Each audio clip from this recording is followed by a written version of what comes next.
राधे राधे मेरे प्रिय साथियों, आप सभी लोग जानते हैं कि इस बार शरद पूर्णिमा 6 अक्टूबर 2025 के दिन मनाई जाएगी और इस दिन सभी लोगों के मन में ये प्रश्न जरूर आता है कि हमें इस दिन चंद्रमा की रोशनी में खीर कब रखनी है, कितने बजे रखनी है और शरद पूर्णिमा के दिन खीर बनाने की विधि क्या होती है और इस खीर को हमें रात में ही खाना है या सुबह खाना है। ये सारी अद्भुत जानकारी आपको इस वीडियो में हम देने वाले हैं। पर सबसे पहले हम आपसे कहेंगे कि आप हमारे चैनल को सब्सक्राइब कर दें।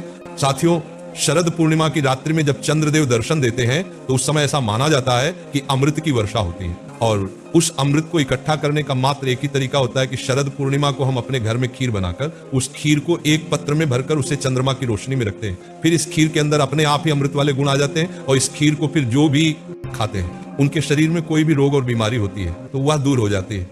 उस व्यक्ति के जीवन में उसको सफलता मिलना भी शुरू हो जाती है। इसलिए साथियों, इस खीर को बनाने की विधि सही होनी चाहिए और इस खीर को रखने का समय भी सही होना चाहिए।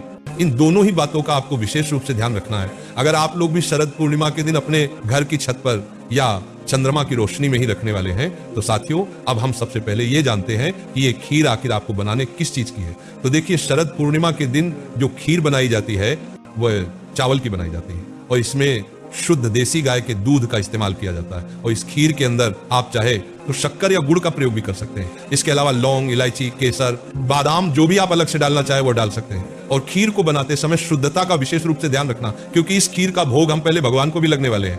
अब यहाँ पर प्रश्न ये आता है कि अगर हमें गाय का दूध ना मिले तो क्या हम भैंस के दूध से खीर को बना सकते हैं? तो इसका जवाब है नहीं मेरे प्रिय साथियों। देखिए, आजकल आपके घर के आसपास डेयरियां खुल गई हैं और उन डेयरी पर आपको गाय का दूध आराम से मिल जाता है। इसलिए आप गाय के दूध से ही इस खीर को बनाएं, क्योंकि भगवान को गाय का दूध ही प्रिय होता है। तो महाराज, इसकी कलर की दूध आराम से बेअंदर से बढ़ रही है। ये खीर बनाने की पूरी विधि, और इस खीर को आपको शाम के समय ही बनना चाहिए, उसके पहले बनाकर नहीं रखना चाहिए, क्योंकि शरद पूर्णिमा के दिन बनाई गई खीर को हमें बनाकर सीधा चंद्रमा की रोशनी में ही रखना चाहिए। ज्यादा देर तक बनाकर नहीं रखना चाहिए महाराज। अब हम जानते हैं कि इस खीर को हमें चंद्रमा की रोशनी इस शरद पूर्णिमा के दिन किस समय रखना है। तो देखिए साथियों, जब आप अपने घर में शरद पूर्णिमा के दिन रात्रि में खीर बनाकर तैयार कर ले तो उसे कुछ समय, जैसे कि 5 से 10 मिनट तक ऐसे ही रखें ताकि वह हल्की सी ठंडी हो जाए। फिर उसे आप बड़े से कटोरे में भरें। ये खीर आपको अपने घर में नहीं बचानी है, जितनी बनाई है पूरी उसे कटोरे में भर देनी है, क्योंकि हमें इस पूरी खीर को चंद्रमा की रोशनी में रखना है। जितनी ज्यादा खीर होगी उतना ज्यादा अमृत आपको मिल जाएगा।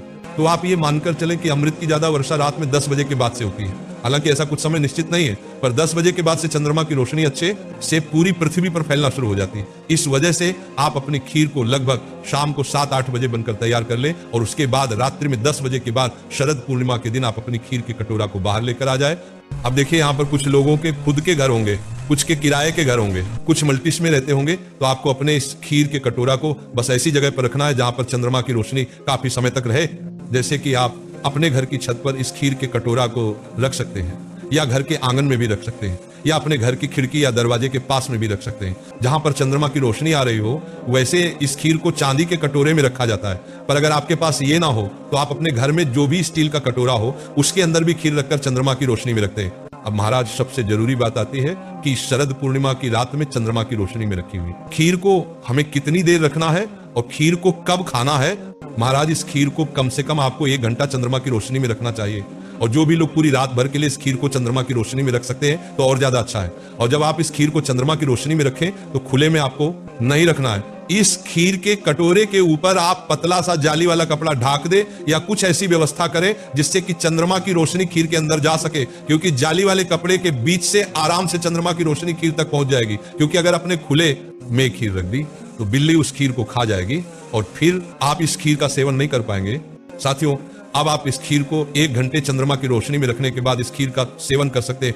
पर इस खीर को सबसे पहले आपको अपने घर के भगवानों को भोग लगाना है, उसके बाद ही ग्रहण करना है। और जो लोग पूरी रात भर के लिए इस खीर को चंद्रमा की रोशनी में रखने वाले हैं वह सुबह उठकर स्नान करके इसका भोग भगवान को लगाकर फिर इसे ग्रहण करेंगे और फिर इस खीर के साथ में आप अमृत को भी ग्रहण कर लेंगे। अगर आपको ऐसा डर लगता है कि आप जब इस खीर को चंद्रमा की रोशनी में रखेंगे तो बिल्ली इसे खा जाएगी, तो आप ऐसा करें कि आप मात्र 1 घंटे के लिए चंद्रमा की रोशनी में शरद पूर्णिमा के दिन बैठे और अपने सामने खीर को रख ले और उसकी सुरक्षा करते रहे, क्योंकि इस दिन शरद पूर्णिमा के दिन रात्रि में हमें चंद्रमा की रोशनी में जरूर बैठना चाहिए। इससे हमारे शरीर में जो भी परेशानियां होती है वह ठीक हो जाती है। तो आप इस तरीके से अपनी खीर को सुरक्षित चंद्रमा की रोशनी में रखकर इसको ग्रहण कर सकते हैं और इस खीर को आप अपने घर के सभी सदस्यों को जरूर खिलाएगा। साथियों, अब हम आशा करते हैं कि आपको आपके सभी प्रश्नों का सही उत्तर मिल गया होगा। अगर अभी भी आपके मन में कोई ऐसा प्रश्न है इस शरद पूर्णिमा को लेकर जिसका आपको जवाब नहीं मिला है, तो आप हमसे कमेंट करके पूछ सकते हैं। और आप हमारी ये वीडियो कहां से देख रहे हैं, कमेंट में जरूर बताएं। राधे राधे मेरे प्रिय साथियों।